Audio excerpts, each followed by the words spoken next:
12 जून दिन के 1 तारीख पर एयर इंडिया की फ्लाइट एयर इंडिया 171 क्रैश कर गया, जो बेहद दुखद घटना है। लेकिन इसके रीजंस को हम 3D एनिमेशन की हेल्प से समझने की कोशिश करते हैं। यह एयरप्लेन अहमदाबाद से 242 पैसेंजर को लेकर 1:30 पर लंदन गेटवे की तरफ उड़ान भरता है।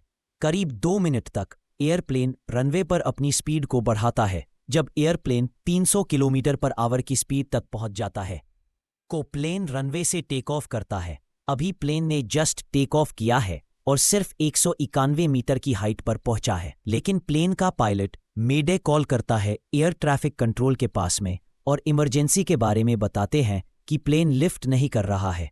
इसके बाद में कनेक्शन लूज हो जाता है और एयरप्लेन धीरे धीरे नीचे आने लगता है और एक हॉस्टल के बिल्डिंग से जाकर टकराता है और जबरदस्त ब्लास्ट होता है। आउट ऑफ 242 पैसेंजर 221 जान चली गई, बाकी सिविलियंस भी इसमें मारे गए। इस वीडियो की रिकॉर्डिंग के टाइम तक कंफर्म नहीं हुआ है कि कितने लोगों की इसमें जान गई है, लेकिन ब्लास्ट बहुत जबरदस्त था। एयर इंडिया का बोइंग 7878 ड्रीमलाइनर एयरप्लेन काफी लंबी दूरी तय करने वाला था अहमदाबाद से लेकर लंदन गेटवे की तरफ, तो इसके अंदर फ्यूल टैंक को फुल कर दिया गया। इसके फ्यूल टैंक की कैपेसिटी लगभग 1,26,000 लीटर की है। बेसिकली एयरक्राफ्ट का फ्यूल इसके विंग में ही भरा रहता है और विंग पर ही इंजन लगे रहते हैं। तो जब एयरक्राफ्ट ने उड़ना शुरू किया तो सिर्फ 2 ही मिनट इसने फ्यूल की खपत की, और जैसे ही यह ग्राउंड पर आकर स्ट्राइक करता है तो इसमें बचा हुआ फ्यूल जबरदस्त आग पकड़ लेता है, जो एक बड़े धमाके का रीजन बनता है। अभी हमारे पास में कंफर्म न्यूज नहीं है इसके क्रैश के रीजंस की, लेकिन जब एयरप्लेन नीचे आने लगा तो लोगों ने देखा कि इसके इंजन में कहीं पर भी कोई आग नहीं लगी हुई थी। वह परफेक्टली काम कर रहे थे। लेकिन जब भी किसी फ्लाइट का इंजन फेल होता है तो इंजन पीछे की तरफ भयंकर आग को फेंकने लगता है, जिसको अभी हम आगे समझेंगे। लेकिन सबसे पहले हम पॉसिबल रीजंस को समझने की कोशिश करते हैं। फिलहाल जैसे एयरप्लेन रनवे पर खड़ा है, एयरप्लेन के ये विंग्स हैं और विंग के पीछे साइड में आप देखोगे फ्लैप्स लगे हुए हैं, जो कुछ इस तरीके से एडजस्ट होते हैं और आगे की तरफ लगे हुए स्लैट्स यह भी अपने एंगल को एडजस्ट कर सकते हैं और यही एयरक्राफ्ट को टेक ऑफ और लैंड करवाते हैं। जब इंजन स्टार्ट होता है तो यह आगे से हवा को खींचता है और पीछे की तरफ हाई स्पीड में फेंकने लगता है, जिसकी वजह से एयरक्राफ्ट को आगे की तरफ थ्रस्ट लगेगा और एयरप्लेन रनवे पर दौड़ने लगेगा। लेकिन यह जो कंडीशन है, इसमें सिर्फ इंजन की पावर से एयरप्लेन आगे बढ़ रहा है। यदि हमने फ्लैप्स और स्लैट्स को एक्टिवेट नहीं किया तो एयरप्लेन सिर्फ वन तरफ बढ़ती है। तो जैसे ही पायलट एयरप्लेन के फ्लैप और स्लैट एक्टिवेट करता है तो विंग के ऊपर की साइड में लो प्रेशर जनरेट होगा और एयरप्लेन टेक ऑफ करने लगेगा। लेकिन एयर इंडिया के बोइंग 7878 ड्रीमलाइनर में प्रोबेबली एक्सपर्ट्स का ऐसा कहना है कि यदि फ्लैप और स्लैट टेक ऑफ के बाद में यदि उनमें कोई टेक्निकल एरर की वजह से कोई प्रॉब्लम आई तो यह एयरप्लेन को लिफ्ट प्रोवाइड ही नहीं करवा पाएंगे और एयरप्लेन अपने आप नीचे आने लगेगा।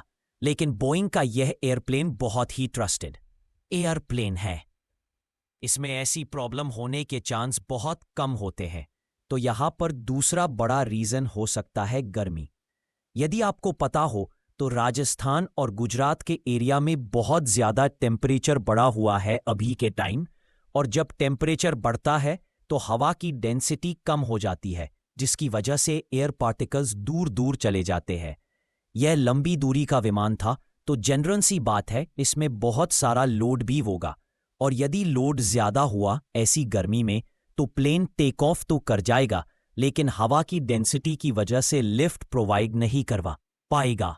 फिलहाल जैसे एकदम ठंडा मौसम है और हवा में एयर के पार्टिकल एकदम पास में है, तो इतने हाई डेंसिटी वाले एयर पार्टिकल जब प्लेन के विंग से टकराते हैं तो ये प्लेन को अच्छा खासा ऊपर की तरफ फोर्स लगाने लगेंगे।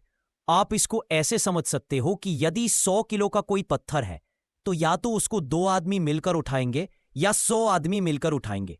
तो जनरल सी बात है, जब 100 लोग मिलकर उठाएंगे तो यही तरीका आसान रहेगा।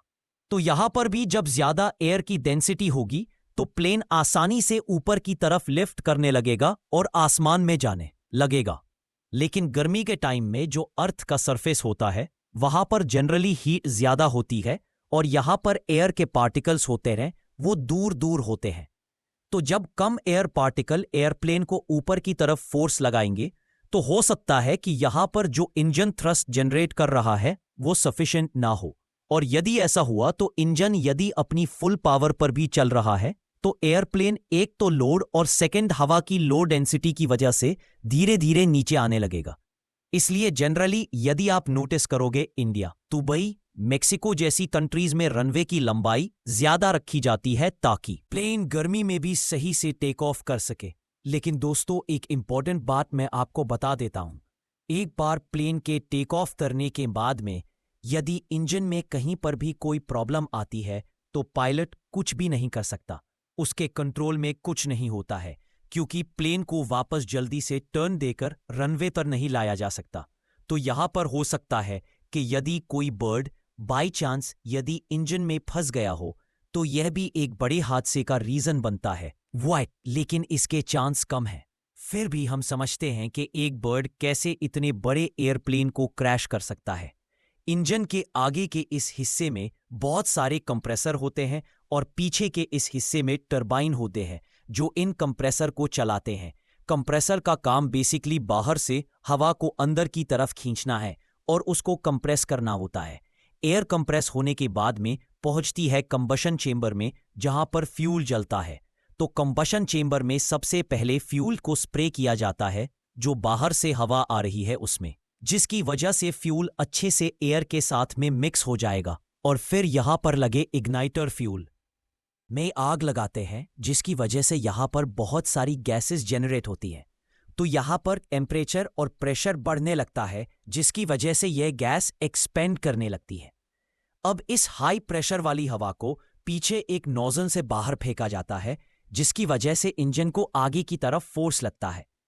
लेकिन यदि इसके कंप्रेसर में आगे की तरफ कोई बर्ड आकर फंस जाता है, वैसे तो यहां पर कंप्रेसर की स्पीड बहुत ज्यादा हाई होती है, लेकिन यह जो बर्ड है वह कंप्रेसर में एयर के फ्लो को ब्लॉक कर देता है जिसकी वजह से कंबशन चेंबर को हवा मिल नहीं पाएगी, जबकि फ्यूल का यहां पर रेगुलर स्प्रे हो रहा है।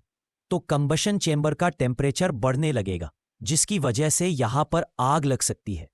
दूसरा रीजन यह है कि फ्यूल को जब प्रॉपरली ऑक्सीजन की सप्लाई नहीं होगी तो वह बिना जला हुआ ही इंजन से बाहर की तरफ निकलने लगेगा, और जैसे ही उसको ऑक्सीजन मिलेगी तो वह एकदम से आग पकड़ लेगा।